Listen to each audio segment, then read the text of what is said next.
Hello everyone, तर आज मी परत एकदा घेऊन आली आहे समोसाचा नवीन प्रकार. पाखळी समोसाची रेसिपी. तर माझा व्हिडिओ तुम्ही शेवटपर्यंत बघा. सुरुवातीला आपण सारणासाठी बटाटा बॉईल करून घेणार आहे. बटाटा पाण्याने स्वच्छ धुवून कट करून कुकरमध्ये 2 ते 3 शिट्ट्या होईपर्यंत बटाटा छान बॉईल करून घ्यायचा आहे. एका बाउलवर घ्यायची आहे चाळणी. त्यामध्ये टाकणार आहे आपण 2.5 वाटी मैदा आणि मैदा छान चाळून घेणार आहे. त्यामध्ये काही कचरा वगैरे असेल तर ते निघून जाते. आता त्यामध्ये टाकणार आहे आपण थोडंसं मीठ आणि मोहनसाठी टाकणार आहे आपण तेल. हे तेल साधं आहे, गरम केलेलं तेल नाही आहे. बघा, सर्व इन्ग्रेडियंट छान मिक्स करून घ्यायचे आहे. मोहन व्यवस्थित पडलं की नाही आपल्याला चेक करायचं आहे. कमी जास्त झालं तर तुम्ही त्यामध्ये आणखी तेल टाकू शकता. बघा, थोडं थोडं पाणी घेऊन मस्तपैकी आपल्याला मैदा मळून घ्यायचा आहे. मैदा अगदी घट्टही नको, पातळी नको, मिडियम असा आपल्याला मैदा मळून घेऊन झाकण ठेवून त्याला रेस्टला ठेवायचा आहे. सारणासाठी आपण एक मसाला तयार करणार आहे. त्यासाठी एका पॅनमध्ये घेणार आहे अर्धा चमचा सोप, जिरं, धने आणि 10 ते 12 मिरे घेतलेले आहे. कलर चेंज होईपर्यंत, स्मेल सुटोपर्यंत त्याला भाजून घेणार आहे. आता हे इन्ग्रेडियंट्स आपण एका खलबत्त्यामध्ये टाकून घेणार आहे. तुम्ही वाटलंच तर मिक्सरमधून फिरवून घेऊ शकता.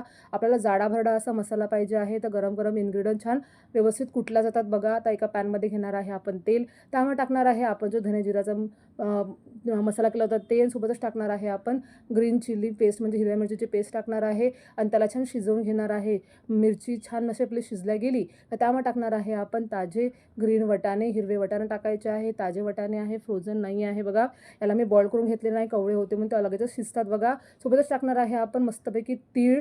तीळ टेस्टला खूप छान लागते, हेल्दी पण आहे, तर तुम्ही तीळ बिलकुल स्किप करू नका. सोबतच टाकणार आहे आपण हळद, मीठ आणि काश्मीरी लाल मिर्च. छान मिक्स करून शिजवून घेणार आहे. आता आपण टाकणार आहे बॉइल्ड बटाटा कुचकरून. बघा, अशा पद्धतीने छान याला आपण मिक्स करून घेणार आहे. एक वाफ देणार आहे. सारण छान म्हणजे खमंग होण्यासाठी आणि चटपटा होण्यासाठी आपण त्यामध्ये टाकणार आहे चाट मसाला, गरम मसाला आणि पिठी साखर, म्हणून आपली टेस्ट खूप छान होईल. छान मिक्स करून घ्यायचा, एक वाफ द्यायची आहे आणि शेवटी त्यात कोथिंबीर टाकायची आहे. मैदा पण छान मळला गेला होता, तर आपण त्याचे असे गोळे करून मस्तपैकी पोळपाटावर पातळ पातळ चपाती लाटून घेणार आहे. बघा, अशा पद्धतीने मस्तपैकी आपल्याला एक पुरी लाटून घ्यायची आहे. मधोमध सारण भरायचं आहे आणि साईडने सुरीच्या साहाय्याने आपल्याला पाकळ्या अशा कट करून घ्यायच्या आहे. बघा, आता आपण 1 बाय 1 हे पाकळ्या अशा पद्धतीने लावून घेणार आहे. बघा मी कशा पद्धतीने लावत आहे. तर बघा, अशा आपल्याला 1 बाय 1 छान अशा पाकळ्या लावून घ्यायच्या आहे आणि त्याला मस्तपैकी शेवटी आपल्याला पॅक करायचं आहे. तर शेवटी जरासं मला ते पाकळी व्यवस्थित वाटली नव्हती, नंतर मी त्याला असं ट्विस्ट करून लावली. बघा, आता मी असं ट्विस्ट करून लावणार आहे. अशाच प्रकारे माझे पाकळी समोसा तयार करून घेतलेला आहे. तेल छान गरम करून घेतलेलं आहे.